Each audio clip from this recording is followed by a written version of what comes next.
Welcome to exam centre. நாம இந்த ஒரு வீடியோல 10ஆம் வகுப்பு தமிழ் புத்தகத்துல இயல் 7ல கவிதை பேழையில இருக்கக்கூடிய அக்கறை அப்படிங்கிற இந்த ஒரு பாடத்திலும் ஒவ்வொரு வரியிலும் இருக்கக்கூடிய ரொம்பவே முக்கியமான ஒன்வார்ட் கொஸ்டின்ஸ் பார்க்க போறோம்.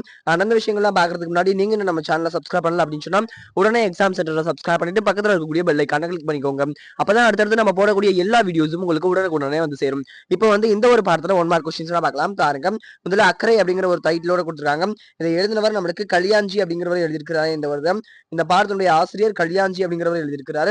அடுத்து பாருங்க, நம்மளுக்கு நுழையும் முன் கொடுத்திருக்காங்க. நுழையும் முன் நான் எப்பவுமே சொல்றது ரொம்பவுமே இம்பார்ட்டன்டான விஷயம் என்னன்னா, ஒரு நுழையும் முன் அப்படிங்கிறது தான் ஒரு பாடத்துல ரொம்ப ரொம்ப முக்கியமான விஷயம்.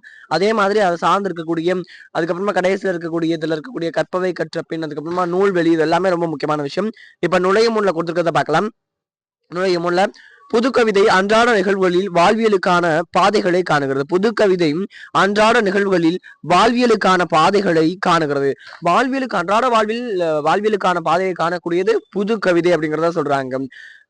சீரிய நிகழ்வுகள் பல நம் கண்களில் பட்டாலும் நம் நெஞ்சில் படுவதில்லை. புது கவிஞர் நம்ம கண்கள்ல பட்டாலும் அதெல்லாம் நம்ம நெஞ்சில படுறது இல்ல. புது கவிஞர் அந்த நிகழ்வுகளில் விடுபட்ட போன புறக்கணிக்கப்பட்ட மனித நேயத்தை காண்கிறார். புறக்கணிக்கப்பட்ட மனித நேயத்தை வந்து காண்கிறார். யாரு? கல்யாண்ஜி அப்படிங்கிறவரு. அது பாருங்க, மனித நேயம் நசுங்குவது கண்டு விரும்புகிறார் அப்படின்னு சொல்றாங்க. இங்கதான் இது மட்டும் தான் நூல்வெளியில கொடுத்துருக்காங்க. மற்றபடி இந்த ஒரு நூல்வெளியில வேற எதுவுமே இம்பார்ட்டன்டான ஒரு விஷயம் கிடையாது. அது வந்து பாத்தீங்கன்னா இந்த ஒரு பாடல் கொடுத்துருக்காங்க. அந்த ஒரு பாடலை பார்க்கலாம். பாருங்க, சைக்கிளில் வந்த தக்காளி கூடை சரிந்து முக்கால் சிவப்பில் உருண்டது. அனைத்து திசைகளிலும் பழங்கள் தலைக்கு மேலே வேலை இருப்பதாய் கடந்தும் நடந்தும் அனைவரும் போயினர். பழங்களை விடவும் நசுங்கி போனது அடித்த மனிதர்கள் மீதான அக்கறை.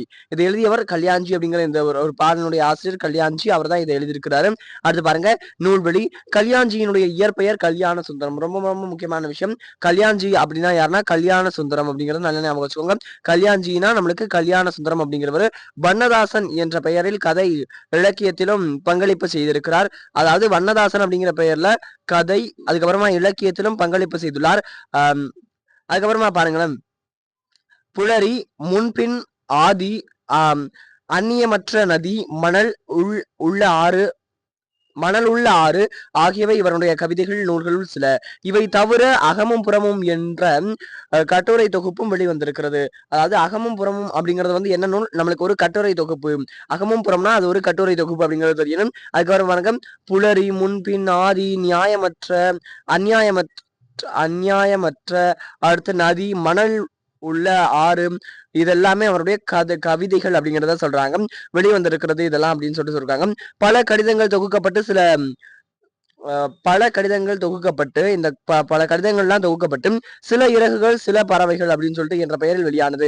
பல கவிதைகள் வந்து கடிதங்கள்லாம் இருக்கலாம். அவருடைய பல கடிதங்கள் இருக்கும். அந்த கடிதங்கள் எல்லாத்தையும் ஒன்னாக தொகுத்தும் அதை தான் நம்மளுக்கு எப்படி சொல்றாங்க, சில இறகுகள் சில பறவைகள் அப்படிங்கிற ஒரு பெயர்ல வெளிவந்திருக்கிறது அப்படின்னு சொல்றாங்க. கலைக்க முடியாத ஒப்பனைகள், தோட்டத்துக்கு வெளியிலும் சில பூக்கள். பாருங்க, இதெல்லாம் முக்கியமான விஷயங்கள். அதாவது ரொம்ப முக்கியமான விஷயம், கலைக்க முடியாத ஒப்பனைகள், தோட்டத்துக்கு வெளியிலும் சில பூக்கள், உயர பறத்தல், ஒளியிலே தெரிவது உள்ளிட்டவை இவரது குறிப்பிடத்தக்க சிறுகதை தொகுப்புகள். இதெல்லாம் சிறுகதை தொகுப்புகள். அதாவது என்னன்னா, கலைக்க முடியாத ஒப்பனை, தோட்டத்துக்கு வெளியிலும் சில பூக்கள், உயர பறத்தல், ஒளியிலே தெரிவது, அடுத்து உள்ளிட்டவை வந்து இவருடைய குறிப்பிட்ட சிறுகதைகள் அப்படிங்கிறத சொல்றாங்க. ஒரு சிறை இசை அப்படிங்கிறது வந்து சிறுகதை தொகுப்பிற்காக இவர் 2016ஆம் ஆண்டு அந்த ஆண்டிற்கான சாகித்ய அகாதமி விருதை வாங்கியிருக்கிறாருங்கிறத சொல்றாங்க. பாருங்க, ஒரு சிறை இசை என்ற சிறுகதை தொகுப்பிற்காக 2016ஆம் ஆண்டு சாகித்ய அகாதமி விருது வாங்கியவர் வண்ணதாசன் என்னும் பெயரில் வைத்து எழுதிய இலக்கியங்கள்ல படைத்தவர் நம்மளுடைய கல்யாண சுந்தரம் அப்படிங்கிற கல்யாஞ்சி அப்படிங்கிறவரும். சரி, ஓகே. இவர் வந்து எந்த ஆண்டு வாங்கியிருக்காரு? 2016ஆம் ஆண்டு. என்ன விருது? சாகித்ய அகாதமி விருது. எதுக்காக? ஒரு சிறு இசை அப்படிங்கிறதுக்காக. அந்த ஒரு சிறு இசை அப்படிங்கிறது வந்து என்னன்னா சிறுகதை தொகுப்பு. சிறுகதை மட்டும் கிடையாது, சிறுகதைகளுடைய தொகுப்பு. அதற்காக வாங்கியிருக்கிறாருங்கிறத நம்ம தெரிஞ்சுக்கணும். அடுத்து கற்பவை கற்ற பின் கொடுத்துருக்காங்க. பாருங்க, நிலா, மழை, காற்று, தண்ணீர் போன்றவை குறித்து புதுக்கவிதைகள் திரட்டி இலக்கிய மன்றத்தில் கலந்துரையாடுக அப்படின்றாங்க. இந்த ஒரு பாடத்துல இதெல்லாம் வந்து முக்கியமான விஷயம், வேற எதுவுமே இம்பார்ட்டன்டான விஷயம் கிடையாது. இந்த இடத்துல சிம்பிளா என்ன சொல்றாங்கன்னா, புதுக்கவிதைகள் திரட்டி இலக்கிய மன்றத்துல படித்து காட்டுக அப்படின்னு தான் சொல்றாங்க, மத்த விஷயம் கிடையாது. நம்ம இந்த பாடத்துல பார்த்ததுல வந்து பாத்தீங்கன்னா, இந்த நூல்வெளியில கொடுத்திருந்தாங்க இல்லையா, அவருடைய இயற்பெயர் வந்து கல்யாண சுந்தரம். அப்புறமா வந்து அவர் வண்ணதாசன் அப்படிங்கிற பெயர்ல கதை இலக்கியங்கள பங்களிப்பு செய்திருக்கிறாரு. புலரி, முன்பின், ஆதி, அநியாயமற்ற நதி, அதுக்கப்புறமா மணல் உள்ள ஆறு ஆகியவை இவருடைய கவிதைகள். இதெல்லாம் வந்து அவருடைய கவிதைகள். இவை தவிர அகமும் புறமும் அப்படிங்கிற கட்டுரை தொகுப்பும் வெளிவந்துள்ளது. இப்போ வந்து அவர் எழுதிய கட்டுரை தொகுப்புன்னு சொல்லி கொடுத்துருவாங்க. அதுக்கான மீதி 3 ஆப்ஷன் வேற மாதிரி இருக்கும். இது சரியான ஆப்ஷனா இருக்கும். அப்ப சரியான ஆப்ஷனை தேர்ந்தெடுக்கிற அளவுக்கு நம்ம புரிஞ்சுக்கணும். அடுத்து வந்து பாத்தீங்கன்னா, மேல இருக்கக்கூடிய சிறுகதைகள்லாம் இருக்கு இல்லையா, அவருடைய கவிதைகள் எல்லாத்தையுமே கொடுத்துட்டு அதுல 3 விஷயங்களை ஒன்னா கொடுத்துருவாங்க, வேற ஒண்ணா கொடுத்துட்டு தவறான ஒன்றை கண்டறிங்கன்னு சொல்லுவாங்க.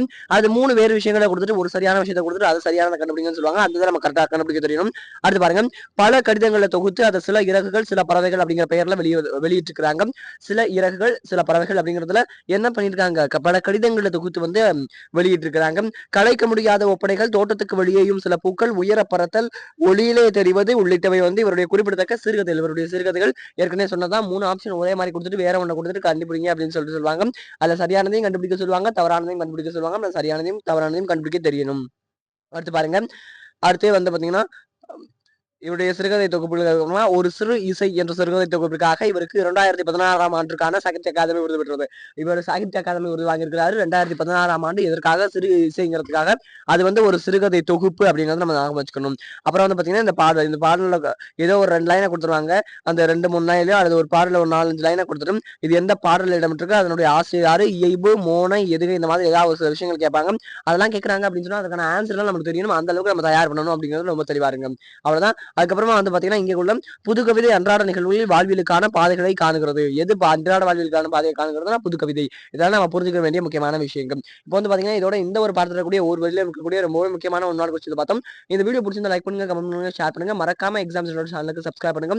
அடுத்த ஒரு வீடியோல அடுத்த ஒரு பாடத்துல இருக்கக்கூடிய ஒரு வழியிலும் இருக்கக்கூடிய ரொம்பவே முக்கியமான ஒன்னாடு கொஸ்டின்ஸ் எடுத்துட்டு வந்து பார்க்கலாம். தேங்க்யூ.